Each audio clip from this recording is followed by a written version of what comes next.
न्यायालय के बड़े बड़े पदों पे कॉलेजियम सिस्टम के माध्यम से ब्राह्मण समाज का कब्जा है। ये क्यों हो रहा है? 500 की नौकरी थी वो दुसाध समाज करे, एक अनुसूचित जाति के लोग करे, लेकिन जब वही नौकरी 25,000 की हो गई तो सभी के लिए ओपन कर दिया गया। ये भेदभाव क्यों?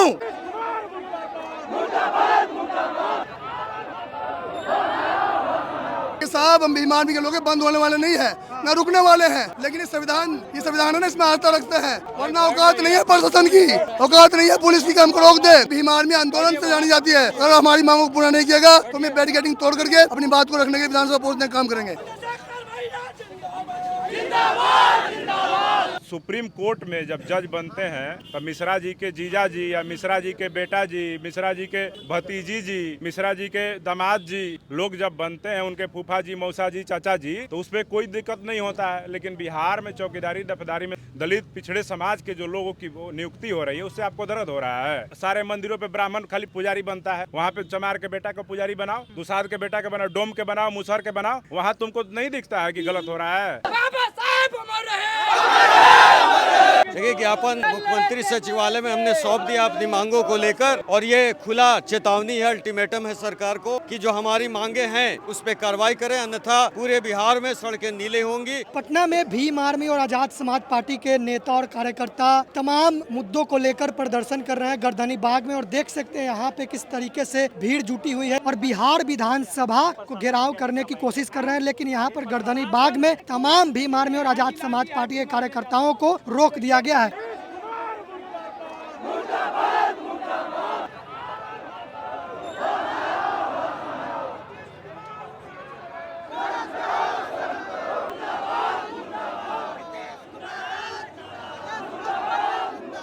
जिस प्रकार से नीतीश कुमार और उनके द्वारा पाले गए सरकारी गुंडे उन अपराधियों को संरक्षण देने का जो काम कर रहे हैं उसके खिलाफ यह आंदोलन है।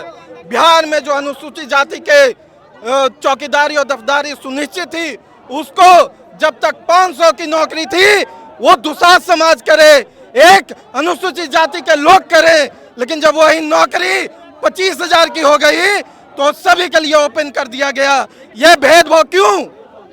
अगर आपका तर्क यह है कि एक जाति के लिए कोई सीट रिजर्व नहीं हो सकता है तो इसी देश में न्यायालय के बड़े बड़े पदों पे कॉलेजियम सिस्टम के माध्यम से ब्राह्मण समाज का कब्जा है। यह क्यों हो रहा है?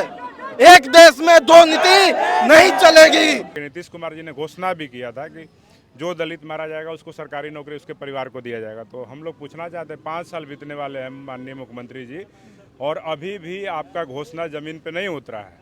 कहीं पे कोई सरकारी नौकरी नहीं मिल रही है, लोग मारे जा रहे हैं, अपराधी गिरफ्तार नहीं हो रहे हैं, उनको न्याय नहीं मिल रहा है। उस मामले में सरकार 25 लाख रुपया हमारे आश्रितों को दे, तथा सरकारी नौकरी जो आप घोषणा किए थे वो भी दे। दूसरा था चौकीदार दफदार की नियुक्ति की जो प्रक्रिया आपने बदला है उसको पूर्व की भांति फिर से लागू किया जाए। इसके अलावा तीसरा जो मुद्दा था कि मॉब लिंचिंग पे सख्त कानून बनाया जाए। भीड़ तंत्र के द्वारा दलितों को नक्सली उग्रवादी कह के मार देना, मुसलमानों को गौ हत्या का आरोपी बता करके मार देना, और तमाम तरह से जो भीड़ तंत्र के द्वारा हत्या होती है उसके खिलाफ, जो मॉब लिंचिंग के खिलाफ सख्त कानून बनाया जाए। इसके अलावा बिहार में SC ST कर्मचारियों का प्रमोशन सुनिश्चित किया जाए सारे विभागों में, ताकि जो नए छात्र हैं उनके लिए नई बहाली जब निकले तो उसमें रिक्ति उपलब्ध हो।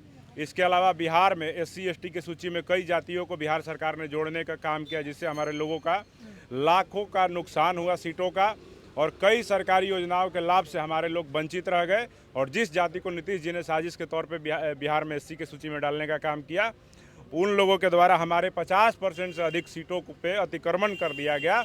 उन सारे सीटों को, सारे योजनाओं के लाभ को हमें अविलंब सरकार लौटाने का काम करे। सुप्रीम कोर्ट ने खारिज कर दिया जो 2 जातियों जी खारिज किया, लेकिन जो हमको 9 साल में नुकसान हुआ हमारी सीटों का, योजनाओं का, तमाम सरकार वापस लौटाए। ताड़ी व्यवसाय भी एक प्रमुख मुद्दा था जिसपे प्रतिबंध लगा। यह सरकार ताड़ी व्यवसाय पे प्रतिबंध हटाए, और जो लोग ताड़ी व्यवसाय के आरोप में जेल में हैं उन पे बिना शर्त उनको रिहा किया जाए। न्यायपालिका में रिजर्वेशन जो है वो केंद्र सरकार का मामला है, लेकिन हम चाहेंगे कि बिहार के मुख्यमंत्री नीतीश कुमार जी जो है न्यायपालिका में आरक्षण की बात करें, क्योंकि जरूरी इसलिए क्योंकि चंद 200-250 परिवारों के लोग ही जो उच्च न्यायपालिका है, सुप्रीम कोर्ट, बिहार की सरकार तो यहाँ पे नीचे वाला न्यायपालिका जो है जिसमें सिविल जज बनते हैं उसमें देती है आरक्षण।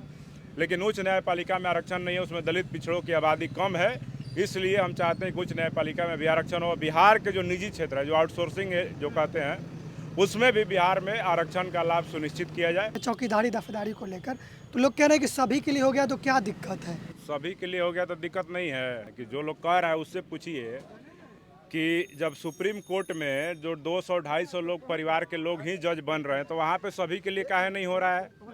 चौकीदार अपने कमाई से 10 लोगों का पेट पालता है, लेकिन जब एक जज बन जाता है तो 10 पीढ़ियों का पेट पालता है। तो आप सोचिए कि जब सुप्रीम कोर्ट में जब जज बनते हैं तो मिश्रा जी के जीजा जी या मिश्रा जी के बेटा जी, मिश्रा जी के भतीजी जी, मिश्रा जी के दामाद जी लोग जब बनते हैं, उनके फूफा जी, मौसा जी, चाचा जी, तो उस पर कोई दिक्कत नहीं होता है। लेकिन बिहार में चौकीदारी दफेदारी में दलित पिछड़े समाज के जो लोगों की नियुक्ति हो रही है, उससे आपको दर्द हो रहा है।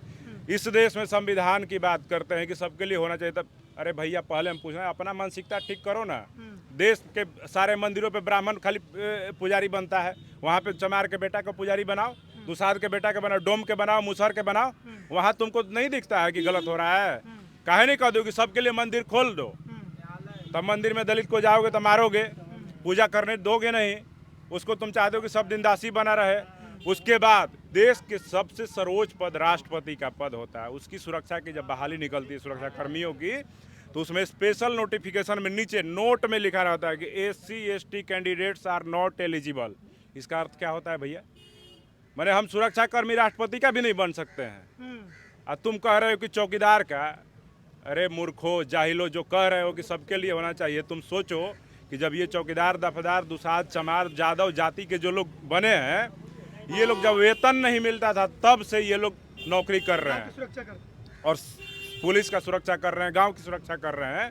तो अपना विचारधारा को बदलो, बदलाव करना है ना तो नीचे से लेकर ऊपर तक बदलना का काम करो। बिहार सरकार में आए दिन हत्या हो रही है, आए दिन उत्पीड़न हो रहा है, आए दिन बहनों की असमत लूटी जाती है, आए दिन युवाओं को पीटा जाता है, और जो हक अधिकार की बात करता है उस पर सरकार लाठियां बरसाने का काम करती है, सरकार डराने का काम करती है। लेकिन आपको बता दें, आज ये प्रोटेस्ट भीम आर्मी और आजाद समाज पार्टी का प्रोटेस्ट है, और भीम आर्मी को पूरा देश जानता है कि भीम आर्मी अपने आंदोलन के लिए पूरे देश में जानी जाती है। ना तो हम डरते हैं बीजेपी इसकी नीतीश की लाठियों से, ना डरते इसकी जेलों से, ना डरते इसके डंडों से, क्योंकि हम लोग अपने आखिरी सांस तक अपनी बहनों के मान सम्मान स्वाभिमान के लिए और इस देश के संविधान के लिए, और जो क्या इस प्रदेश में हो रही है, जो शोषण इस प्रदेश में हो रहा है, उन मांगों को लेकर आज हम लोग सड़क पर बैठ गए हैं, और तब तक बैठे रहेंगे जब तक हमारी मांगें पूरी नहीं की जाती। जो भी निषाद, पासवान, चमार, रविदास और जो अत्याचार हो रहा है वो बंद किया जाए। अभी जो चौकीदार का मामला है उसको निरस्त करके उसे दोबारा जो जिस तरह था उसे बहाल किया जाए, और ये जो शोषण हो रहा है इसे बिहार से बंद किया जाए। बिहार विधानसभा घेराव करने जा रहे थे, बंद कर दिया गया, यहाँ पे क्या करेंगे? देखिए साहब, हम भीम आर्मी के लोग बंद होने वाले नहीं है, ना रुकने वाले हैं, लेकिन ये संविधान है ना, इसमें आस्था रखते हैं, वरना औकात नहीं है प्रशासन की, औकात नहीं है पुलिस की कि हमको रोक दे। हमने साबित किया है इसमें कि भीम आर्मी आंदोलन से जानी जाती है। अगर हमारी मांगों को पूरा नहीं किएगा तो हम बैरिकेडिंग तोड़ करके अपनी बात को रखने के विधानसभा पहुंचने का काम करेंगे।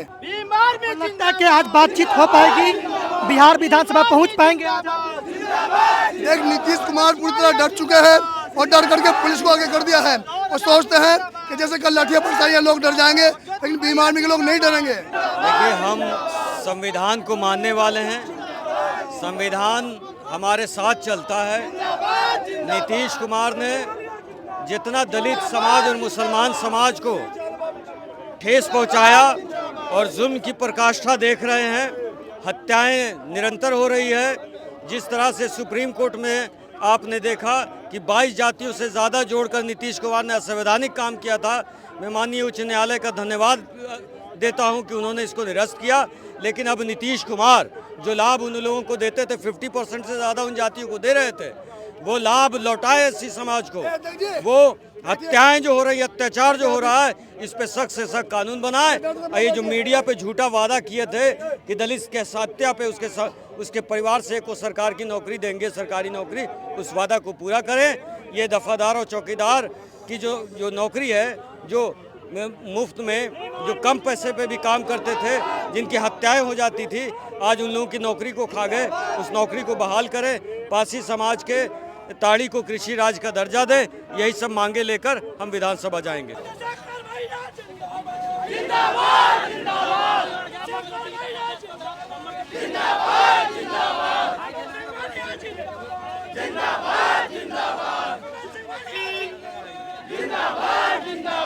देखिए ज्ञापन मुख्यमंत्री सचिवालय में हमने सौंप दिया अपनी मांगों को लेकर, और ये खुला चेतावनी है, अल्टीमेटम है सरकार को कि जो हमारी मांगे हैं, मुख्य मांगे जो 6 हैं उस पर कार्रवाई करें, अन्यथा पूरे बिहार में सड़कें नीले होंगी और हमारे सभी नेता जो बिहार से आए हैं, सभी जिला अध्यक्ष, सारे कार्यकर्ता ये सब नीली क्रांति करेंगे और बिहार से ये जो हत्याएं, शोषण, बलात्कार, बेरोजगारी, ये सारी चीज़ों के साथ साथ नीतीश कुमार जी को भी भगा देंगे। अल्टीमेटम कितने दिनों का दिया है आप लोग? अल्टीमेटम दिए मात्र 5 दिन का। उनको बता दिए कि भीम आर्मी के लोग हैं, ये जिस तरह आज इस संख्या में आए, अगली बार इससे 10 गुनी जनसंख्या में आएंगे, ठीक है, और जाने वाले नहीं हैं, क्योंकि हम अपनी मांगों को जो है मांग पत्र दे करके आए हैं। हमने उनको 5 दिन का टाइम दिया है, 5 दिन में कार्रवाई होती है, ठीक है। और हम लोग इस बार, ये तो ट्रेलर था, इस बार पूरी फिल्म रिलीज होगी। उन्होंने क्या आश्वासन दिया? उन्होंने कहा कि आपके मांग पत्र पर जो है हम लोग कार्रवाई कराएंगे, जो मांगे आपने रखी है उनको पूरा किया जाएगा।